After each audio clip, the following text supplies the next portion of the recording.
I don't know how this is going to work. It's something that I guess I'll tell you what it is. I've been reading the Two Towers this month, and I'm going to talk a little bit about my thoughts on the first 5, I think, chapters it is.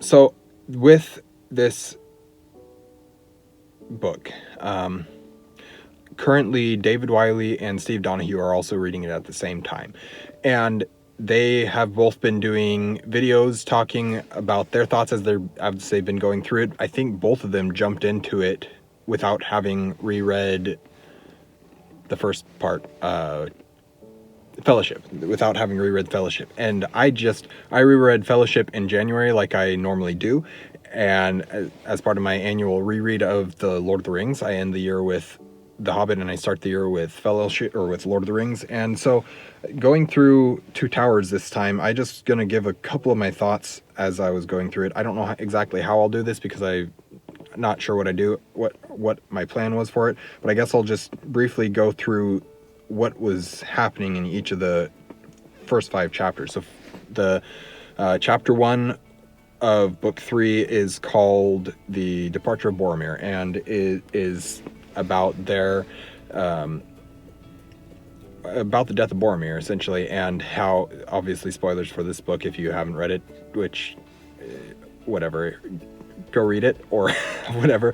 But yeah, so chapter 1 is the death of Boromir, or the departure of Boromir, I mean, and it does go through his death scene very quickly. It's not a terribly long death scene, but what you do is you see the funeral that Aragorn and Legolas and Gimli have for Boromir, and that's what takes up the majority of the chapter, is that the farewell and the what is it called? It's farewell and the my brain is suddenly blanking. The funeral, farewell and the funeral for Boromir. And so they send him. Well, it starts off with Aragorn running up to the top of the mountain, or to the top of the hill, to the top of Amon Hen, and sitting on the seat of seeing, I think is what it's called. My brain's blanking right now, but he goes and sits, and he looks out and tries to find what he can see, and he doesn't really see much of use, but he then hears the horn of Boromir blowing, the horn of Gondor, and he leaps off the seat and goes running down the mountain to try to help Boromir. By the time he reaches Boromir's pierced full of many arrows, with many orcs slain around him, and the hobbits are gone. Meaning Merry and Pippin are nowhere to be found. So Boromir and Aragorn talk a little bit briefly before Boromir finally dies, and then there's a beautiful lament for Boromir that is given, and I know Steve Donoghue has talked more about this in his video, so I'll make sure I have both of their channels and probably videos linked if they have playlists. That's the way I'll do it, because that'll be easier. But just going, so that was chapter 1. Chapter 2 is, I think it's either, I think chapter 3 is the Uruk-hai, but I don't remember what chapter 2 then is. So anyways, it starts, and the other events that happen in these first 5 chapters are they chase the 3 hunters chase the Uruk-hai, the orcs, and they follow them all the way across the fields of Rohan, basically back the way they came almost, and the 3 hunters run all the way almost to the edge of Fangorn Forest before they meet the Rohirrim, and are given horses to go the remaining little distance that they have left. So that is what they're doing. They're tracking the orcs. They're trying to follow making sure that the hobbits are still alive.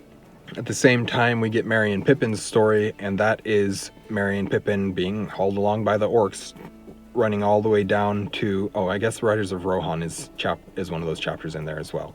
Maybe, I think that's what it is. So I think we have the departure of Boromir, then the Riders of Rohan, then the Uruk-hai, and then Treebeard, I want to say the chapter is, and then the chapter 5 is titled, okay, so anyways, we'll go back into this, keep discussing. So the the hobbits, Merry and Pippin, are carried across the fields of Rohan in a straight line towards Isengard, towards Fangorn Forest and Isengard, by the orcs, by the Uruk-hai.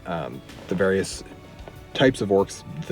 We've got Misty Mountain orcs from the Misty Mountains. We've got some Mordor orcs from Barad-dûr, and then the rest are Uruk-hai. And so that those three different bands are all there together, fighting amongst each other, trying to figure out what to do with the orders that they each have been given separately.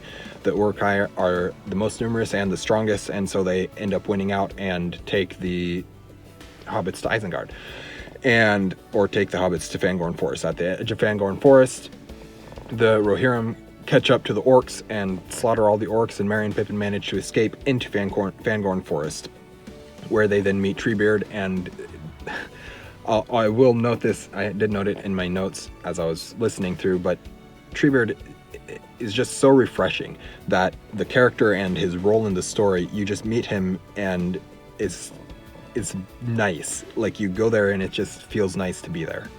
You're happy to be with Treebeard and in Fangorn Forest again. And then at the end of chapter 5, I think the last chapter, so I guess we also, in the Treebeard chapter where the hobbits meet with Treebeard, they also have the Entmoot and all the stuff that's going on with the Ents, where they're gathering and discussing whether or not they want to march on Isengard. Eventually they decide that they do. But then the final chapter of the first 5 chapters is Aragorn and Legolas and Gimli tracking the hobbits from the edge of Fangorn Forest into the forest and up onto the hill, where they meet a wizard, the white wizard. They find out that it's Gandalf, and then they're able to return to Meduseld, to Rohan, to return the horses that they promised Éomer that they would. So that is the basic generic breakdown of what happens in those first 5 chapters. I'm just going to go through my thoughts. I actually have a lot of thoughts, so we'll see how many of them I manage to get through. We're only at 8 minutes, so I think we'll be okay. The first note that I have is the prominence of visions, mostly given to Frodo. This note needs some context. One of the things that I have noticed quite a bit on my last reread in 2022, and even my 2021 read through of the Lord of the Rings, was how prominent and how many visions there are that are given to characters. Most of the time they're given to Frodo, but in chapter 3 we see that Pippin has visions of Strider looking for tracks and running after them, and that gives the hobbits hope, and it also spurs Pippin to leave and cast down his elven brooch, so that there's a chance that it could be found by Aragorn, even though he doesn't think that will be the case. Continuing on, my next note is just Nazgul, said Grishnak, shivering and licking his lips as if the word had a foul taste that he savored painfully. And that's just an interesting line to me, because Grishnak is a Mordor orc, and he knows the Nazgul. But also the line where he's shivering and licking his lips, as if the word had a foul taste that he savored. Those contradictions in the character and in the personality there really show you how the orcs think in many ways. And I do have more to say on this in this next note that I wrote, which is, in these chapters, you start to get a taste of the culture of the orcs, or rather the various cultures. You are also informed about the Rohirrim, and that their horses are extremely smart and powerful. The fact that it is said they can see a night wind tells you all you need to know. One also somehow knows to leap over the fallen hobbits. So lots packed into that note there, but basically I'm just saying, this is Tolkien building out the orcs. A lot of people say that the orcs they're not well fleshed out, they don't have much of a character. And yeah, there's some truth to that, unless you look a little bit deeper. And once you start to look a little bit deeper, you see the culture of the orcs coming through. And it's just really cool for me always to see how Tolkien ends up doing these types of things. Continuing on, because I'm getting cold, it's, 10 below out? or 10 above out, maybe 5 below Fahrenheit, of course. And so I'm getting a little bit chilly in my truck here. It's not as cold in the truck as it is outside yet. Let's see what we got next. Okay, so you also see how smart the orcs are. They aren't just mindless cannon fodder like everybody claims that they are. They don't necessarily always make the best choices, and I guess you could say they don't have much wisdom, but they are actually very smart, the orcs are. And that's also cool to see. I'm gonna have to do some editing for this video, which I didn't want to, but it's the way it is. I wasn't expecting the library parking lot to be this busy today. What am I at? Okay, so then Grishnak also seems to be trusted. He knows of not just the existence of the ring, but also that Gollum had it, and that one of the hobbits does now. So Grishnak is the one who takes the 2 hobbits and carries them away and tries to escape with them back to Mordor through breaking the horses in the circle of the Rohirrim. And what we find out is, or what we see happening is that Grishnak is patting down the hobbits trying to find the ring, or trying to find something. Merry and Pippin pick up on this fact, and they start playing it up and pretending like they're Gollum or like they're the ring bearers. And just the fact that they're able to do this because Grishnak is trusted enough to have been told, to have been given enough information that Gollum had the ring. Now one of the hobbits has it. Whether or not they know it's a ring, we don't know. Grishnak probably doesn't know it's a ring, but he knows it's something that the Dark Lord wants. And it's just interesting thought that he's that high in the ranks of the orcs to me. All right, so then we get into the forest itself, and I wrote, the hobbits just stop and have a chat about how much they feel at home in Fangorn. And they talk about how it feels similar to the old Smales in Hobbiton, where it's just dusty and the furniture hasn't been moved in many, many years and all that kind of stuff, and it's got that same type of feel but more, and it's just the way they talk about it is very interesting. Fangorn, or Treebeard himself, implies that trees and ints can also be corrupted, as they can have rotten hearts, and that can be passed down. It is little wonder then that trolls are able to exist. The relationship between ints and trees are very interesting, not unlike a shepherd and a sheep. There's lots in that note, again, that I could unpack, but I really don't want to spend the time doing it. So I'll just say that and we find out later in the Treebeard chapter that the trolls were made in mockery of the Ents. But we're also told that trees can be corrupted, and that's really interesting to me. All right, continuing on. Treebeard's Intraughts glow. Intdrafts glow, whatever, Intraut, however you want to say it. I don't really care. Let's see. But anyways, they glow. One glows green, the other one glows gold. There are also 2 pillars as trees outside the Welling Hall, and the trees outside also glow when Treebeard starts summoning the Intdraft, or whatever you want to call it. Obviously, this is not a direct reference to the 2 trees of Valinor, but it is possible that it is a bit of a callback or Easter egg in a way. There's more evidence that hobbits likely didn't originate in the First Age. They do not appear in the old lists, though of course they may have just been hidden, or they may have just hidden themselves to the point where they were completely unknown, but it's very unlikely. I don't know. Because I made that video, because of Rings of Power claiming that the hobbits have existed since the First Age, and because I then made my own, last Hobbit Day I made my video of the origins of the hobbits, and I claimed that I believe that the hobbits did not originate in the First Age. I claim that they originated most likely in the Third Age based on a line in the prologue that is given. So I'm always looking for more information one way or the other regarding this, and I did find there is another spot where Gandalf refers to the First Age as the Elder Days, which is one of my arguments as to why because in the prologue it says something about the Third Age of men or whatever, and then it later in that prologue says those days I guess this is what it is. It says the hobbits originated far back in the Elder Days, and then it says that those days, the third age of Middle Earth.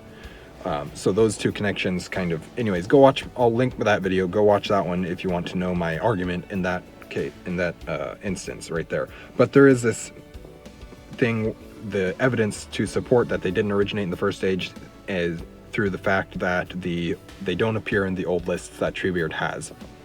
Treebeard, little piece a little bit later, Treebeard is the oldest living thing that still walks beneath the sun upon this Middle Earth, and I'll come back to that note in a second here once I get down to it, but it's just another piece that I noticed. There's a curious piece of lore here. It was the elves that cured us of dumbness long ago, and that was a great gift that cannot be forgotten, though our ways have parted since. This is Treebeard talking to Merry and Pippin about the elves, or I mean about the Ents and who they are and their origins, essentially. And the way that he talks about it, it makes it... I talked to Owen Edwards on his Discord channel about this, and it seems likely that Tolkien just is implying here that the Ents were taught to speak by the elves, and that's likely what it is. But it's just a curious piece of lore and something that I made note of because I thought it was interesting. Speaking of wizards, Treebeard says, they appeared first after the great ships came over the sea, but if they came with the ships, I never can tell. So again, just another piece of evidence that the wizards did not come in the Second Age. Maybe they came in the Second Age, but it was the end of the Second Age, is basically what this is saying. And yeah. Though the Ents are anything but hasty, they can absolutely make decisions quick enough when they need to. So this is just another note regarding the Ents and their Entmoot, where they're having a big discussion and they're trying to make decisions. Once they have the facts presented to them, they can make a decision. They don't have to deliberate long or think long and hard about certain things. They have a certain innate wisdom that comes natural to them, and this is part of that. Is while they're not hasty, they take their time with everything. They're not afraid to actually make decisions. What else? Merry and Pippin talk about how they don't want to be against the Ents. It's like the difference between a cow grazing and a bull charging, and that difference could happen in a moment's time once they decide. Or the bursting of a flood that had long been held back by a dike is a phrase specifically taken from the book.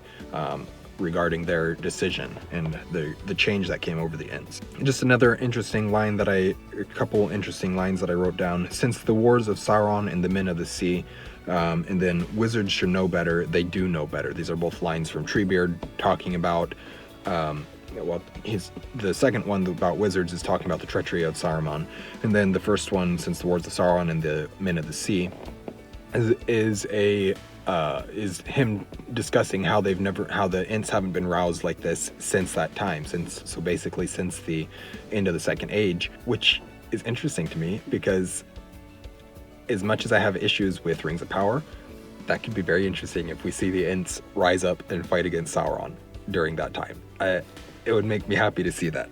Whether or not the show does it well, I don't care. It's not going to, but that's just an interesting line that I want to see more from. None of you have any weapon that could hurt me. That's another interesting line that Gandalf gives after his return, and why that's so interesting to me. And I know it's getting dark out here, so I gotta get wrapped up, which I'm close. But he says, none of you have any weapon that could hurt. None of you have any weapon that could hurt me. And obviously we know that Gandalf returns as Gandalf the White and as a more powerful version of himself, more powerful.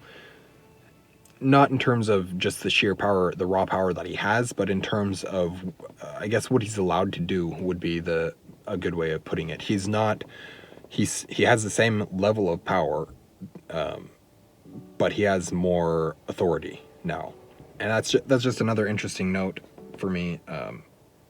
The fact that he is that powerful that he couldn't even be hurt by the sword, by Andúril, by Aragorn's sword, and that's. I like that. I like that Gandalf is that powerful. Gandalf also says that he sat in a high place and I strove with the Dark Tower. He's retelling what happened to him, and he talks about knowing that what's his name, Frodo has the ring was almost revealed to the enemy, and the part of why it wasn't was because Gandalf stepped in and strove with the enemy. And I'm wondering what that sat in a high place and I strove with the Dark Tower. I wonder what that means, where that high place was that he's talking about. And then my last note before the end of chapter 5 is Treebeard is the oldest living thing that still walks beneath the sun upon this Middle Earth. That's an interesting note to me. I just noted it because I am also preparing a Tom Bombadil video for this Tolkien Reading Day, which is March 25th. And one of the things about Tom Bombadil is that he's the eldest, or the oldest. I forget what word exactly he uses. I could go find it because I have it written down somewhere. But anyways, it's just interesting to me that Treebeard is referred to as the oldest being, or oldest living thing that still walks beneath the sun upon this Middle Earth. And Tom Bombadil is also referred to as something similar to that, which tells me that either Treebeard, it tells me that there is a difference between the living thing that Treebeard is and whatever it is that Tom Bombadil is. And that's interesting. I don't know that I'll go into this. I may mention a little bit about it in my Tom Bombadil video. But anyways, this has just been my thoughts on the first 5 chapters of the Two Towers as I go through. My videos will probably be behind from Steve Donoghue's and David Wiley's, just because I don't have time to film them like they do. But I will try and get another one out there. I'll try and be better about it, because one part of it was I didn't start listening to it till yesterday or 2 days ago maybe, and so I listened I listened to it, but I couldn't do anything about it before then because I hadn't started the book yet. So now that I've started the book, I'll go through it faster, and I'll have some thoughts as I continue on. Anyways, thanks for watching an Erudite Adventure. We post videos every Monday and Thursday. We'll have our social media is linked in the description down below, and we'll see you guys again soon. Stay warm.